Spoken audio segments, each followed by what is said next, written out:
It depends what they've got set at the bridge. I will do a dive next door and see what they got. Check one.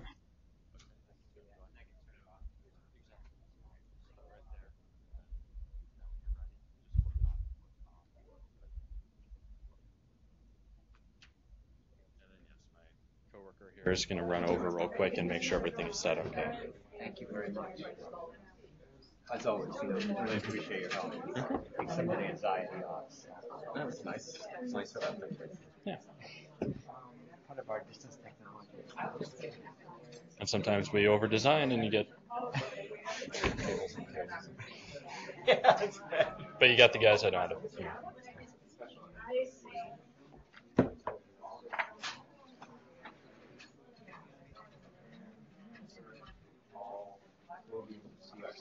In a minute here. I'll get you flipped back.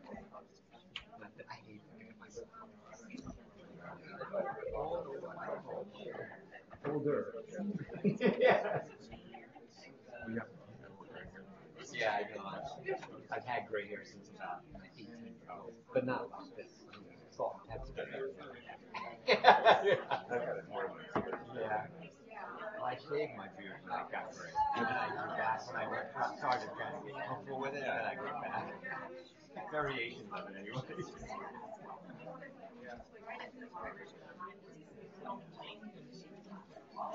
And the chances that we're trying to get back.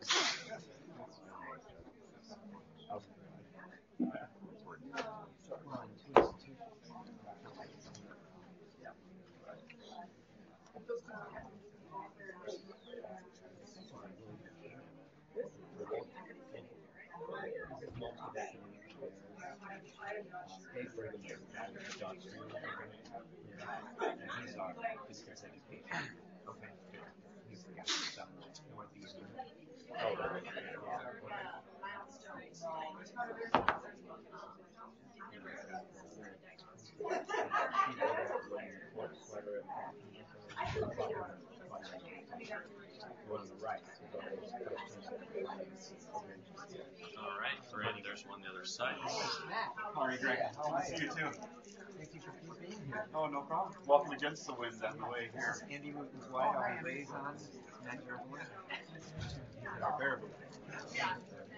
Hanging out on Regent Street today. Yeah, assistant campus team for student services.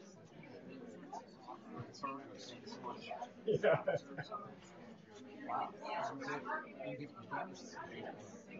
I guess you guys are the captivating lunch special here today.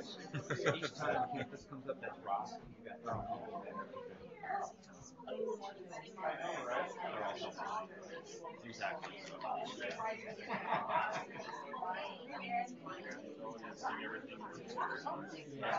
So once we start right here,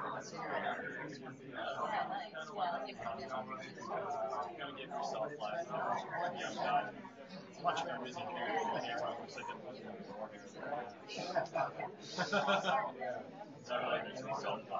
Much better. Yeah, it is much better. When you're ready, just turn off the microphone, and that should be it. Okay, we're going to start. Turn my mic on here. See how much authority I have? I feel that too. No, that's all right. I'm going to turn my mic on.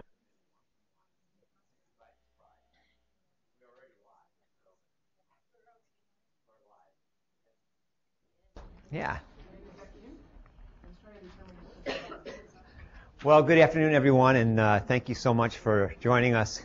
Whether you're here at the Pyle Center or you're out on the campuses, really appreciate you taking the time today to learn a little bit more about our upcoming self-study process. And we are actually in the middle of the process right now, and we're heading toward our site visit, which is in November of this year. So we've been working all morning with our liaison, who I'm going to introduce in just a minute, Andy Lootens-White, to nail down some of the details of a visit, but also to learn more about what's expected and how we can really have a very successful site visit and a well-written report. So I'm really pleased that we've had this morning time with Andy. He's been tremendously helpful. And the goal of this session is to provide you with valuable information about the upcoming visit, what the Higher Learning Commission will be expecting from us in terms of our participation in the process. And we'll also learn a little bit about what's ahead toward the end, because the future will look a little different than it does now. That's obvious. That's a pretty terrible statement, sorry, but it's true.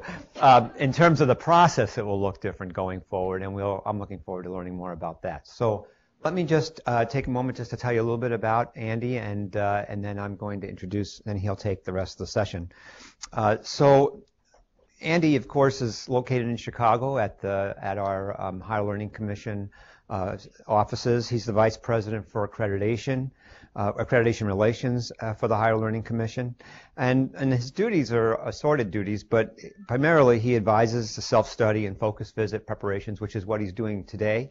He's been actively advising us and helping us think through all the logistics because of the 13 campuses will be visited. So we have quite a logistical puzzle to put together, but we have a really good team that's planning that.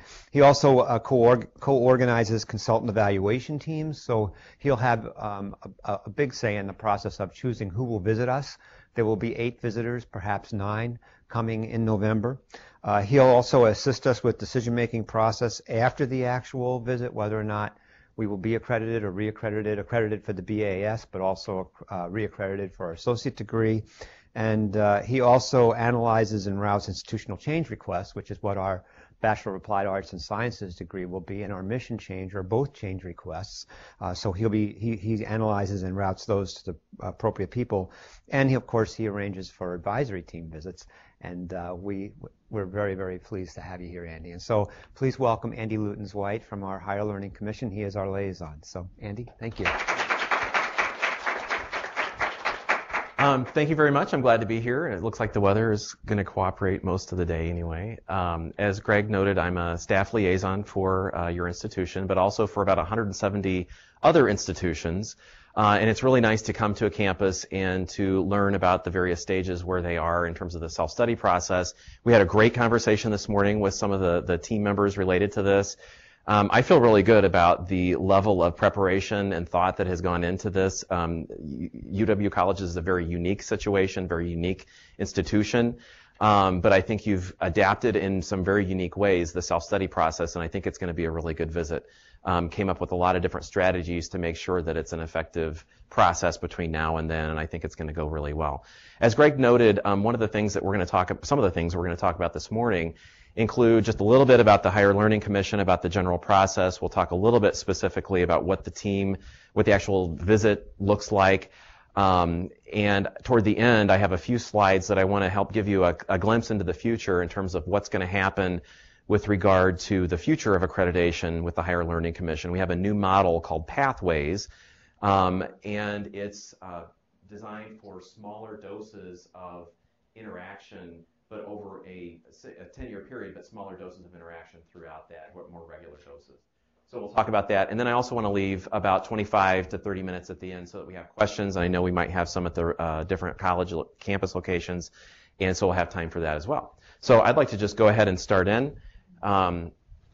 Just to kind of dive in, I want to remember to talk about the criteria of accreditation along with these other items. We just kind of talked about that.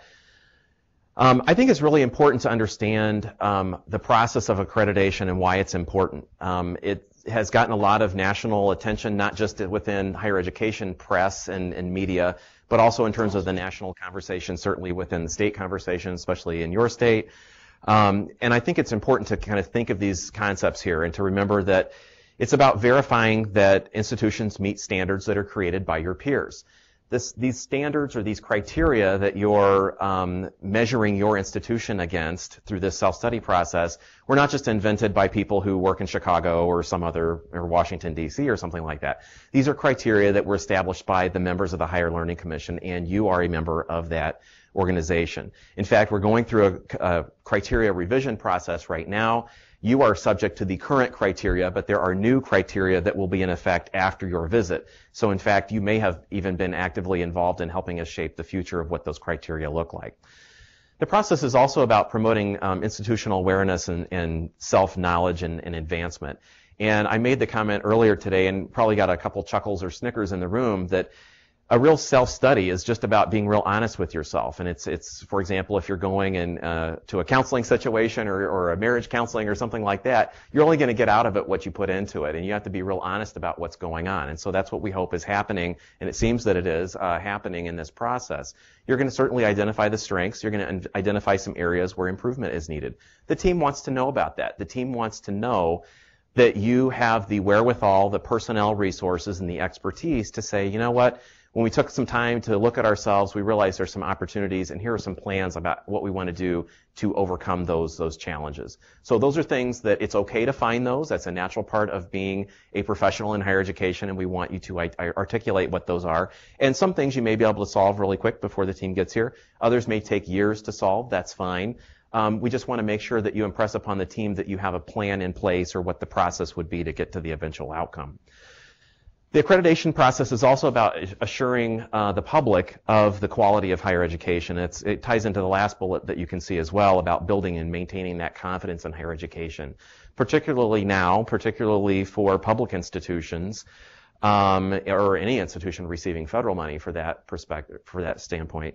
It's really important that the public understand where money is going, whether it's in direct support from the state or whether it's subsidized student loans that also have implications for taxpayers. So it's really important that the public understand the value of what's going on here and the good work that you're doing.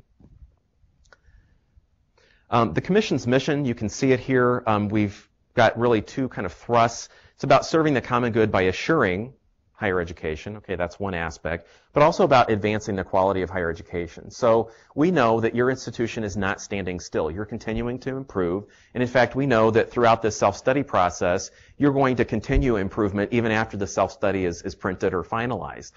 So we expect you to keep improving. And in fact, this is one piece that when we get to the end of the session today, I want to highlight that this is something that is really kind of amplified in the new pathways model for accreditation. Again, this is what's coming next after your visit, where we really help institutions be able to do both of these things, continuing to assure us that they meet the criteria for accreditation, but giving institutions some unique opportunities to demonstrate how they are advancing and meeting the goals that they set for themselves. There have been some fundamental shifts in higher education, particularly at the Higher Learning Commission, and I want to talk about what those mean for you. Some of you here in the room or at the college sites may have gone through previous accreditation processes in the past where we're still concerned about quality and had criteria, but we may have been looking for different kinds of evidence or maybe focusing on more different kinds of evidence. And so I want to highlight on the left-hand side of what you can see on the screen, those are kind of the older school, not that those are still not important, but those are kind of a different way of thinking. And on the right-hand side are the frameworks or the kinds of evidence that we're looking for now as you put the final touches on the self-study and think about the evidence room that you're providing and the conversations that you'll be having with the team when they arrive. So rather than just focusing on inputs only in terms of how many students or what their high school GPAs were or their test scores, standardized test scores or whatnot, and those are important pieces of the puzzle, but we're more concerned actually about what the outcomes are. What are they doing when they are on your campuses, and what is the value added when they spend time with you in your courses throughout the programs, if they're enrolled in programs or certificate programs. So the focus used to be exclusively on teaching. Moving to the next bullet point. Well, that's certainly very important, and I'm not going to stand in a college or an institution of higher education and say that's not important, because it is. But the shift has also included really focusing on learning and the learning that's happening there. Looking at measurable outcomes in terms of student attainment, and that oftentimes is thought of very simply as assessment. So that's certainly a very important piece. Previously, we've focused more on the past than we've thought about the future, and I think if there's anything we can look back at the last 10 years and say is we probably never knew we'd be here today, both in this state or even nationally or internationally, we wouldn't have known that 10 years ago. And so it's really important when the team comes to visit you that they have a good sense that you have the wherewithal, the expertise, the resources, the human capital to get through any rapids that may be unknown at this point, but that may be coming up in a couple of years. It's a long time between accreditation visits, and so we want to have you focus on the future, knowing that when things come up, you have the creativity and the expertise to go through that. So we're concerned about how you've managed that in the past, so don't let me, mislead you in that regard, but we really want to make sure that you have plans for the future, that you have processes and mechanisms in place that are adaptable to a variety of unforeseen challenges that may come up. Lastly, the focus was more on autonomy, and this is kind of an interesting bullet for this institution because I think you're all about connectedness, so this should be kind of a no-brainer to really show throughout the self-study to the peer review team. Some institutions, this isn't as natural, and in larger institutions, oftentimes in single campus larger institutions, it's very much kind of silo effect, or you're looking at it department by department levels, where we are trying to emphasize the connected nature, the interdisciplinary nature, and the reliance that we have on each other as people involved in higher education. I think this is a very unique aspect for you all to be involved in because it seems to happen very naturally here. I'm not going to read through the diversity of the kinds of institutions that the Commission accredits. We have over 1,000 institutions of higher education at all different levels. You can see here in a 19-state region, predominantly in the central part of the United States. We're one of 6 regional accreditors that do that. We accredit the institution as a whole. You may have heard of different programmatic accreditors. They focus on maybe nursing or psychology or business or law or different specific professional areas. But the Commission is really looking at the institution as a whole, and that accreditation umbrella includes all of the degree programs, the courses that go on there, regardless of whether or not there's a specialized accreditation organization supporting that work. So we are certainly used to a vast variety of institutions, and I think you're one of those certainly in this category here. You've undoubtedly become very familiar with the criteria for accreditation. Some of you may be more familiar with certain of those than you care to think about, but it sounds like you have good teams that are doing some really good work on those. I'm not going to go into great detail on these right now, but I do want to remind you that the Commission is going through a criteria revision process that does not affect the visit that the work that you're doing right now or the visit that's happening in November, but I think it's important for you to know that. The criteria revision process has gone on for about 1.5 years, and it's not, I don't think you'll see anything kind of earth-shattering in those revisions if you happen to go check those out on our website, but they are kind of further articulations of what we already have, a lot more specificity. We've tended to, in the past, we had longer sentences that had several concepts embedded in them, and we've tried to kind of break those out and provide much more specificity along the way. We think it'll be much easier for institutions that are quite diverse to be able to plug in and provide specific pieces of evidence for those. As you know, the current criteria are broken down into subcomponents. The new criteria will have a similar kind of construct. And most of the topics that you see in the current criteria are simply retained in some kind of updated fashion in the new piece. So you're not going to see anything earth-shattering. But I mention this because I want you to know what's coming, but also to know that what you're doing right now is still very worthwhile. It's going to feed right into the next body of work that you have ahead of you. Those characteristics that are inherent to these criteria, and I think follow through into the new criteria, focusing on student learning, assessment, we talked about that earlier, this focus on improvement. And in fact, the new pathways model that we'll talk about toward the end really does emphasize improvement in very different ways. Requiring holistic thinking and judgment rather than just compliance. Now, certainly there are some federal compliance requirements that the Commission is asked to evaluate when we are on your campus, and we will do that. However, we really know that higher education is a complex enterprise, and it's not just a matter of checking boxes and kind of doing an audit in that sense. It's really a holistic sense that really is important. As such, we do ask that you provide an evaluative analysis. We were talking this morning about even the language and way of writing and putting together the self-study document is to use that evaluative perspective rather than just relying on a narration or writing a story. There is some historical context that is important, I think particularly given the unique design and construction of your college system here. But it's also important that you slip into that and get into that evaluative mode, providing evidence and even action and using that as evidence that you are responding to the needs that your institution has. I mentioned earlier that each criterion is broken down into core components, which gives it a more specific layer of granularity on that. So let's talk a little bit about the self-study itself. You're already well into this process, and so I think of it in some ways as you're close to putting some finishing touches on that. In fact, you've done a lot of work already, I think, just in terms of the organization. It seems to be going very, very well.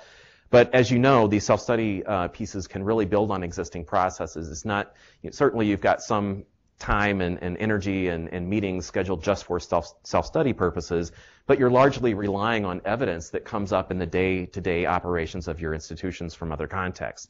So let me please stress to you to use evidence or just from day-to-day things that are going on, notes, assessment reports, minutes from different decision-making bodies within the institution. This shows the team that you have the capacity to maintain this status until the next time we come back to make an evaluation. I mentioned earlier the importance of really doing an honest introspection, and I wanted to bring that up again, because when you're looking at this evidence, it's really about reflecting where you are, where you've been is important too, but where are you and where are you going into the future? There might be some things that come up during the self-study process where you know that we need to do better, we want to do some new things. Certainly you have an exciting opportunity with the degree completion change request that's getting folded in here. That's where you expect to be in the future. And so that's a really exciting piece to kind of weave in. So not only will the team be looking at that specific request to kind of expand into that exciting area, but the processes that you use to get there and to work with your board and to work with your faculty committees and to work with your peers at other institutions and to work with your administration and so forth, all of that stuff serves as very important evidence to show us how well your institution works when you have an opportunity or a challenge before you. That's all evidence about how well you work. And so I encourage you to look for other examples of things like that that might seem kind of may not seem so obvious to you because that's stuff you do every day. But that's actually the stuff that the team really wants to see, is how do you keep the institution going and moving forward. So one thing, this is a quote that I like to tell people, and it's anybody who's taking a leadership role. It's not in the self-study process and the reaccreditation process. It's not necessarily those who have the final responsibilities for, writing or putting the electronic resources together. It's really about everybody at a campus because you're all involved. We're all a part of the whole, okay?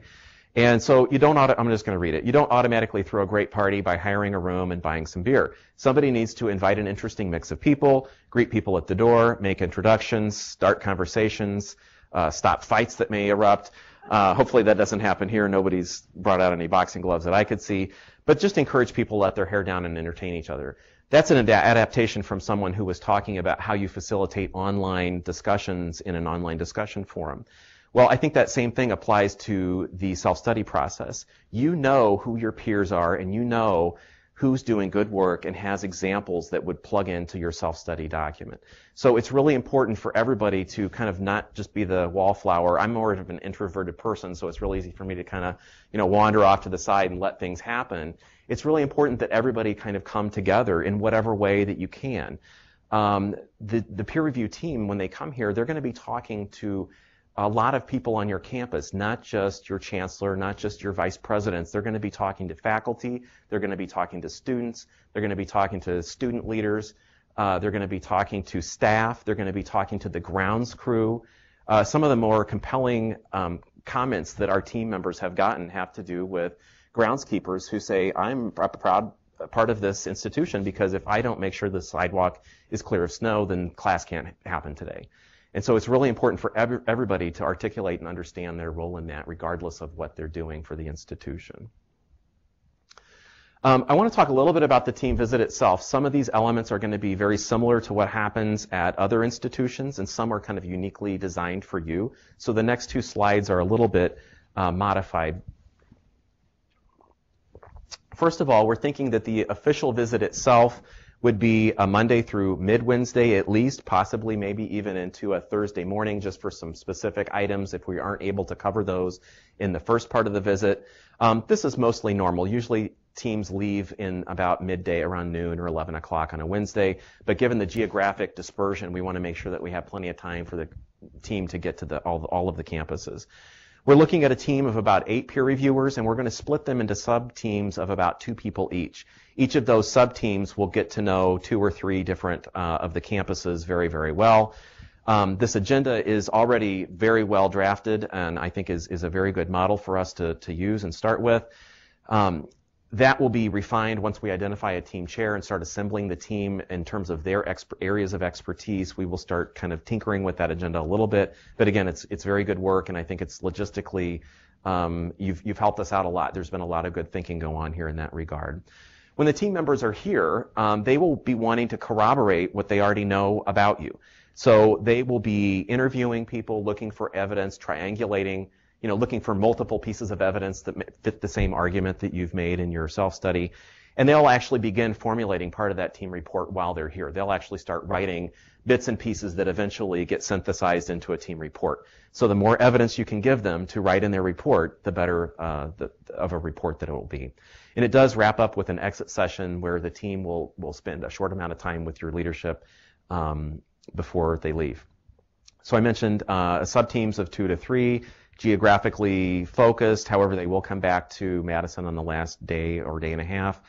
The entire team may be able to do some things via teleconference, and I think you've got a really good system for that, so that's kind of an exciting opportunity here that doesn't often exist at other institutions. And again, I mentioned that the synthesizing of that team report does happen in those ways. After the visit is done, we have what we call a decision-making process, and there's a process of that involves these principles: fairness, due process, making sure that there's a system of checks and balances and opportunities for the institution to respond to the findings and recommendations of the team. The team report plus your response after that visit is validated by another peer review body that wasn't here. They read the team report, read the response, look at the self-study and say, is this a reasonable conclusion based on this? So it's just like democracy. It takes a long time. It's not almost the most efficient and expedient thing. So when the team leaves, they're not going to say, oh, you're good for another 10 years. They're not going to be able to do that. There's still a process involved. And I know that a lot of times after all this hard work, you really want to hear the news and hopefully it's good. But the team has to be kind of reserved in that regard because they're not done writing their report, and then there are several other steps after the visit that have to take place. I want to encourage you, just before we talk about what's coming in the future after your visit, we have lots of different updates on our website. Higher education has changed very quickly, particularly with regard to federal compliance. Federal government has certainly taken a different kind of posture with regard to accreditation, and I think it's actually, we're showing good things for it. It's been a different kind of workload for us all, but I think we're able to respond to that. So I encourage you to check our website, which is listed there. We also have links to self-studies. If you go into our annual conference archives, you can see examples of other self-studies from the past that we featured at our conference. We do have a handbook of accreditation there. I know several of you have mentioned you're familiar with it. It's becoming somewhat outdated, and in fact, we're kind of starting to replace that with other documents that are on our website, including the new criteria. We have a new decision-making process and change request processes, as well as the Pathways project that I mentioned earlier.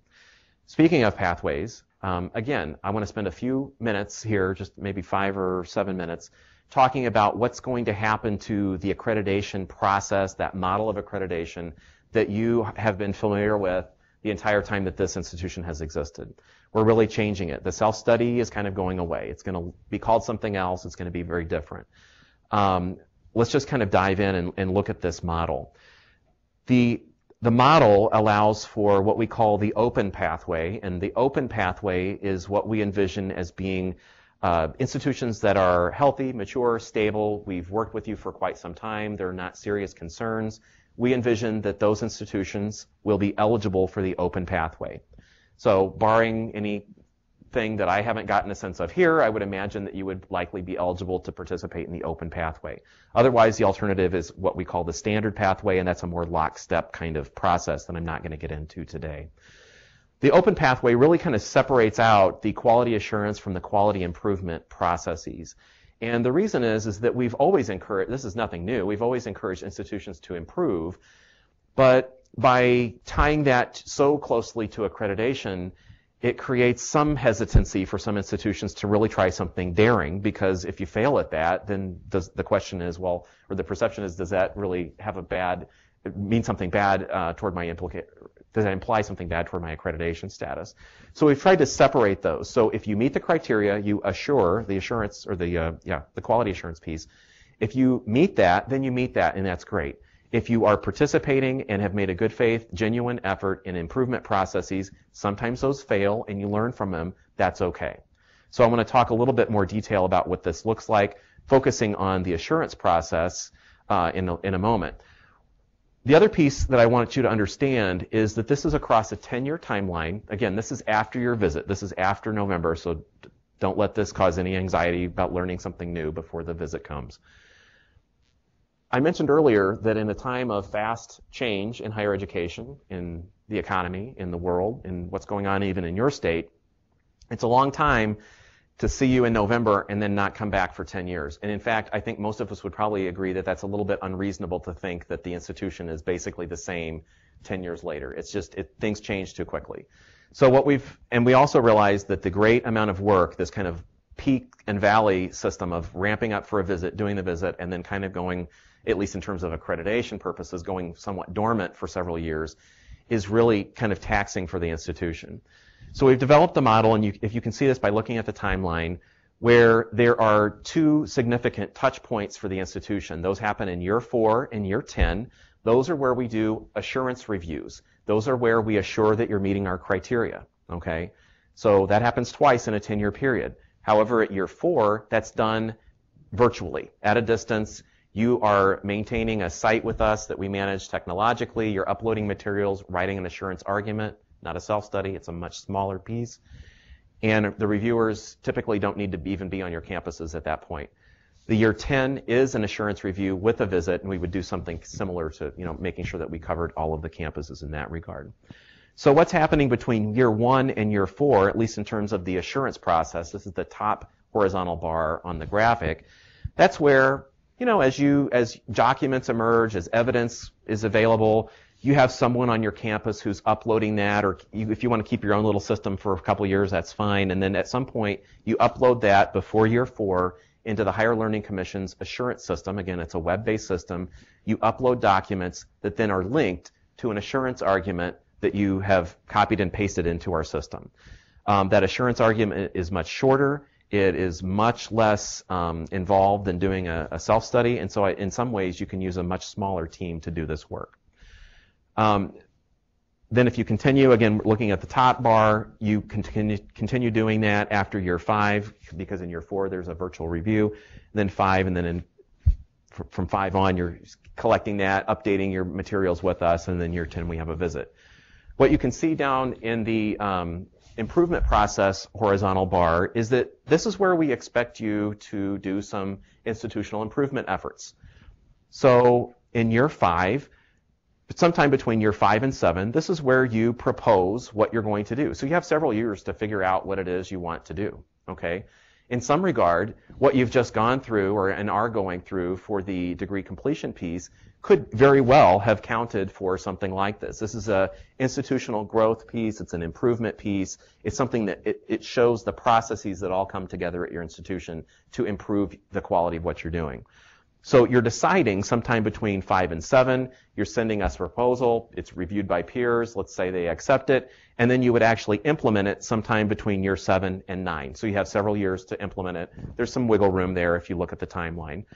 Those things have to be done before year 10 because assurance and improvement have to be done, and year 10 is when your accreditation is actually reaffirmed by our accreditation team. Okay? I'm going to go on. We'll have time for questions at the end. What you're seeing here is just a more elaborate version of that, and this is available on our website. And again, I don't want to confuse you. This is after the visit that you have. This is actually just showing how things piece together. And this is actually applied specifically for your institution. So what we're going to see first is your peak visit, your normal self-study visit, happens in the academic year 2012-2013. That's happening this fall, and you're doing the normal peak visit, nothing else has changed, okay? What happens next is after your visit, we know it's going to be successful, right? It looks like you've all done really hard, good work on that, is you get placed, timing works out very well for this for you, for reasons I explained to Greg earlier, but we won't go into now. You begin your next year directly on year one of this timeline, and that's great because not everybody's going to land at year one. Some people land in different years. You know, Wisconsin, you've got it together here on this. So that means that in year one, 2013, the next year after your visit, you start working on ramping up for this year 4 assurance review that is done at a distance. It's all done online. So that means, maybe I'm sorry to say it or maybe I'm not, is the year after your visit in this fall, you may begin kind of revising and refining and collecting materials. Maybe you've got a new planning document that you slip in to the mix and take out the old one, because you've got 3-4 years there to get this stuff together, okay? Now again, this assurance argument is a much smaller piece of writing, it's much more focused, and it's linked specifically to evidence that you maintain in the system that we control. You don't have to buy any technology to do this. This is all provided to you. It makes it a much more lean kind of writing. So what happens next is, after that 4th year review, remember, this is where you're starting to focus on that improvement piece. So at that point in the life cycle of your institution, you want to be thinking in year 5 through 7 of what that improvement process is going to be so that you can implement that in year 7, 8, and 9 and finish it, or at least have some mile markers established at that point. And then your next reaffirmation, for those of you who plan longevity with your institution, would happen in the 2022-2023 academic year. Okay, it's just a different kind of cycle. There are lots of touch points, but they are all much, much smaller than what you're going through right now. It's much more metered doses of interaction with us rather than these kind of higher peaks and valleys that you're used to. Okay, with that, I think we've ended about the time when I want to do that.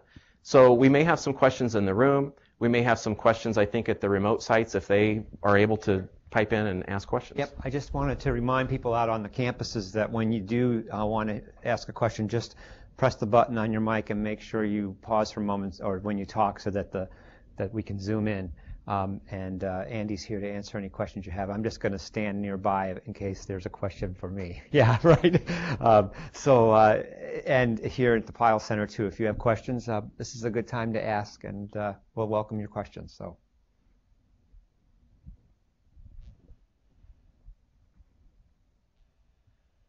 As people are thinking of their questions at the campuses, we talked this morning about several other logistical items, and I conveyed kind of in a widespread manner, I think, that the logistical piece could be very challenging in other, but I think we've got some people who are really on top of it here.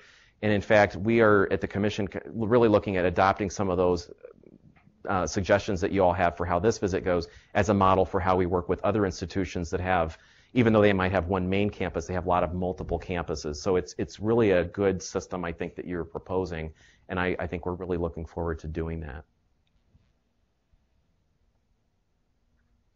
I actually do have one question. Okay. Yeah, you need to.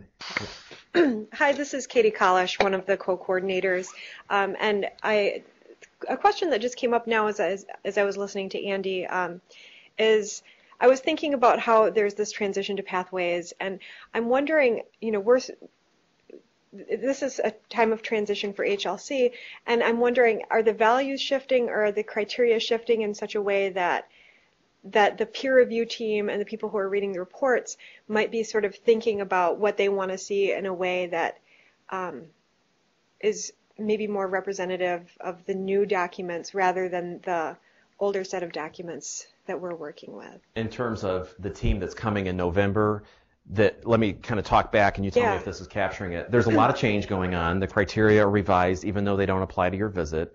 Pathways is coming. It doesn't kick in until after your visit. Right. So are peer reviewers kind of picking up on some of that, and would they kind of hold you accountable or expect elements of that to be evident in what you're putting together for November? Right. So if they're talking, right, exactly. So if there's something that they've been sort of talking about and that it's on their mind, if that's something that we should be aware of or thinking about as we write based on the earlier set of criteria. I think that's a very good question, and I think the first thing to keep in mind is that these peer reviewers are peer reviewers. They are people like you from other campuses. We're not going to pull people out of Wisconsin to go to other Wisconsin institutions, but they likely have the same responsibilities that you have in a day-to-day environment.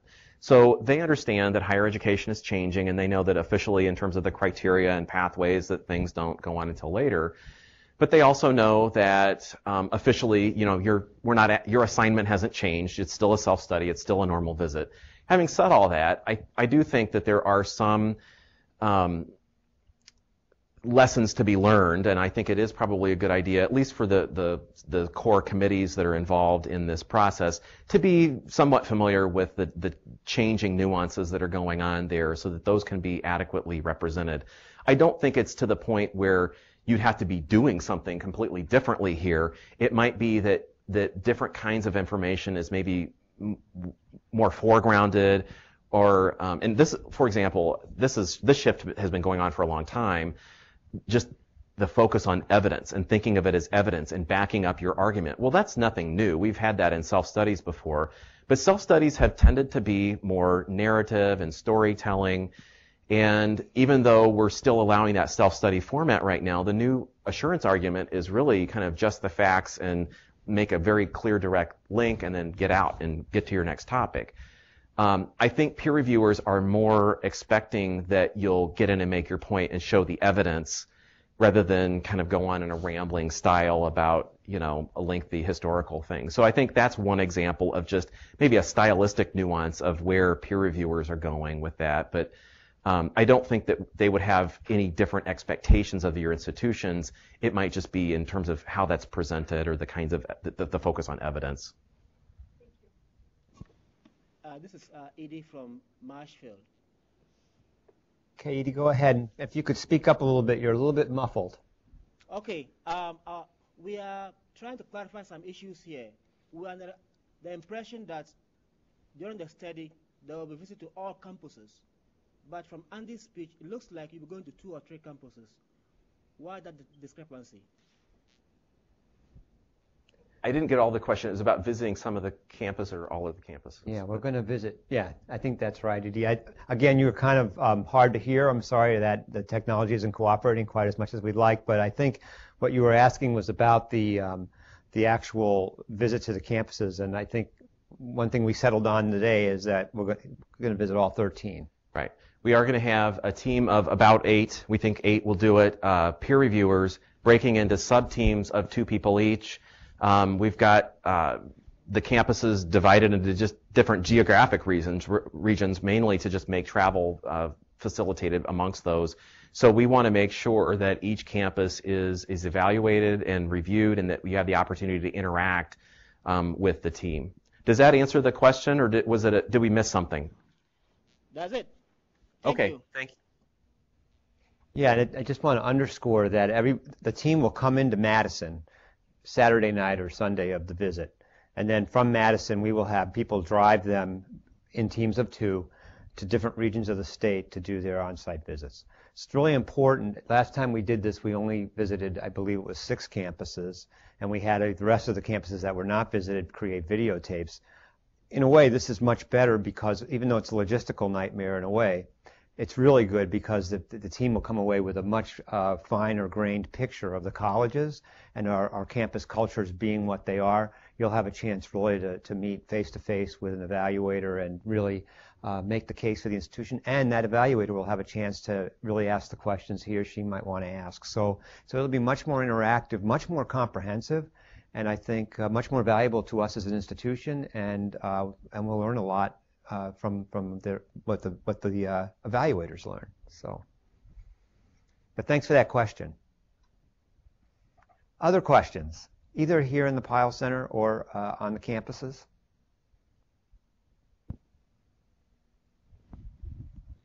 You said that the criteria, this is Holly Hassel at the Pyle Center, one of the co-coordinators. You said the criteria are changing. How much are they changing? Are they still going to be there's still going to be 5? Are they still going to focus on similar areas? Or, are they changing in a substantial way? Yeah, that's a good question. The Commission has gone through a revision process that's been going on for about 18 months or so. And we've gone through an alpha, beta, gamma, and the delta version is going to our board at the end of this month, and we envision that will be the final version. We still will have 5 criteria.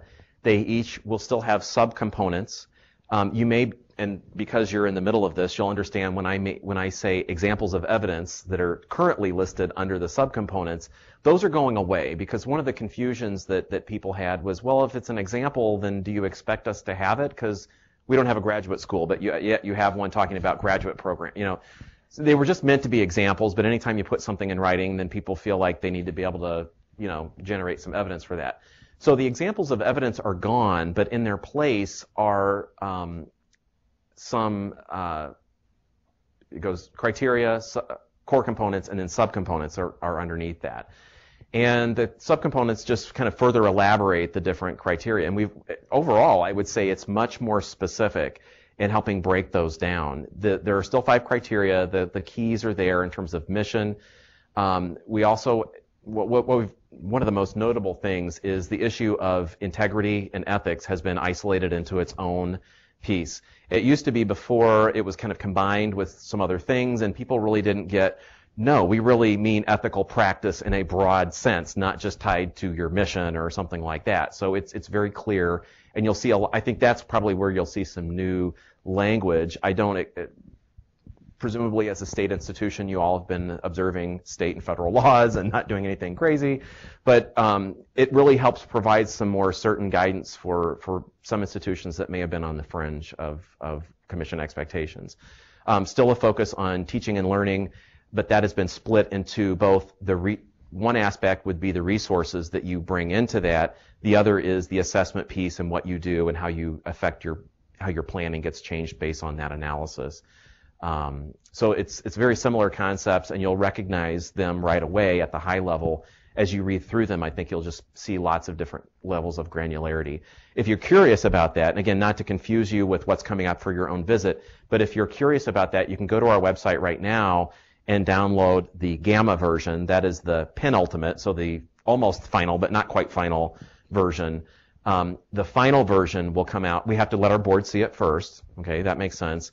They will see it and act on it at the end of this month, and so I expect that the first week or two in March, we will post on our website the final version of the criteria, and you'll be able to download a kind of a pretty version of that. We need to take it out of the board action item look and feel and make it something that people actually want to read at the institutions. It's a very good question, though. Go ahead, Lisa.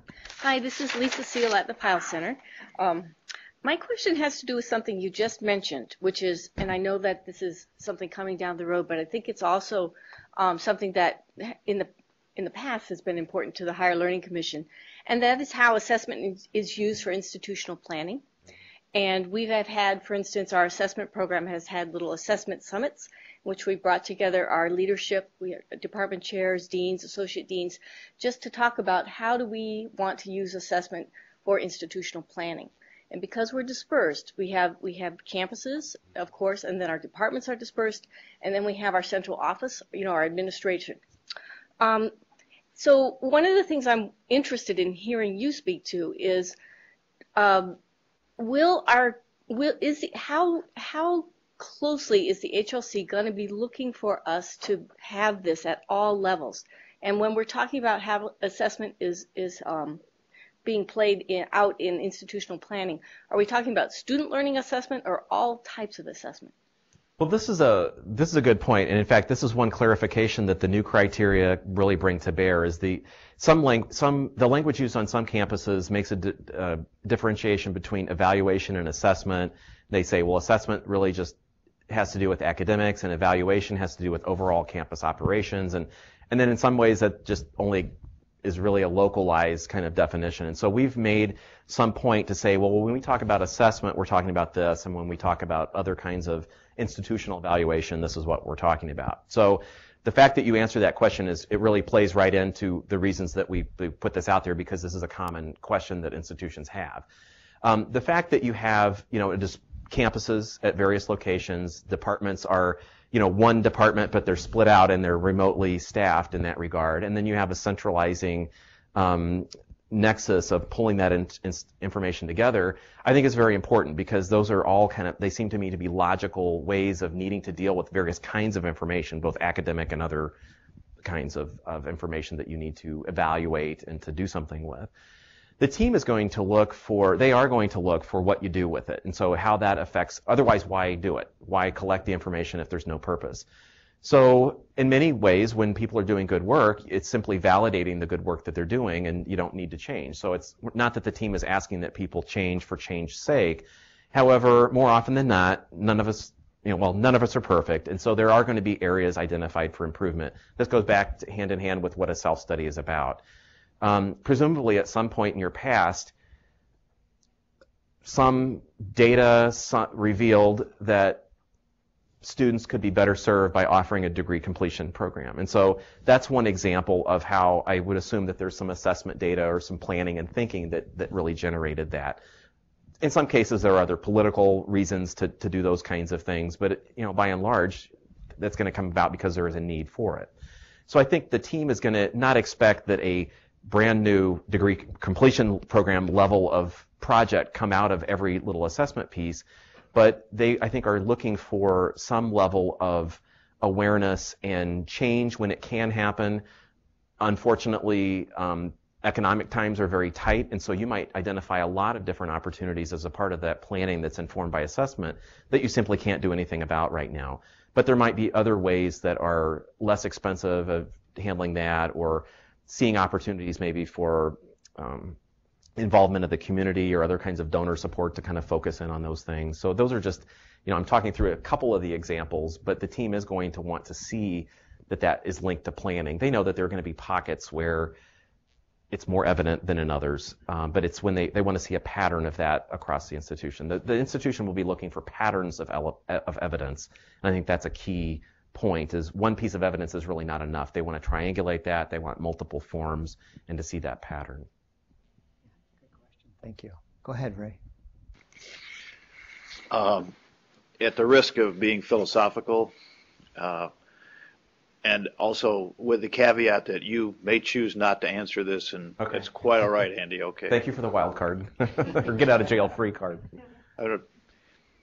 The growth of for-profit institutions and the apparent looseness with which they treat what I call standard practices of ethics as it relates to higher education is amazing, and it's having an impact on Wisconsin higher education.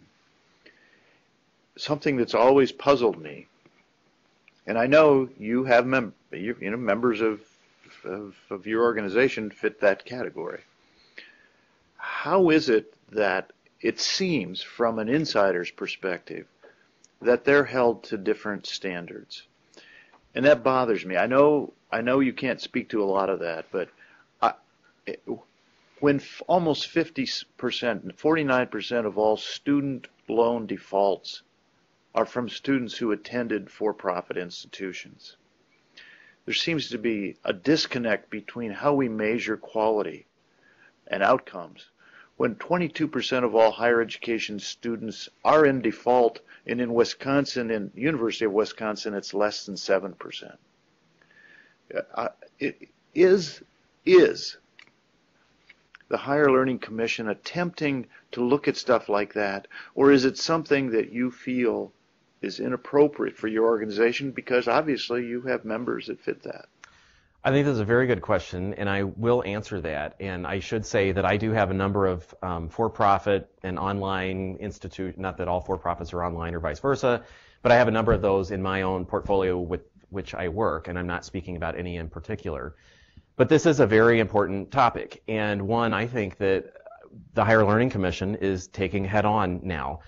That you will see reflected in our changed criteria. We have gotten much more specific with regard to integrity of operations across a variety of institutional operations.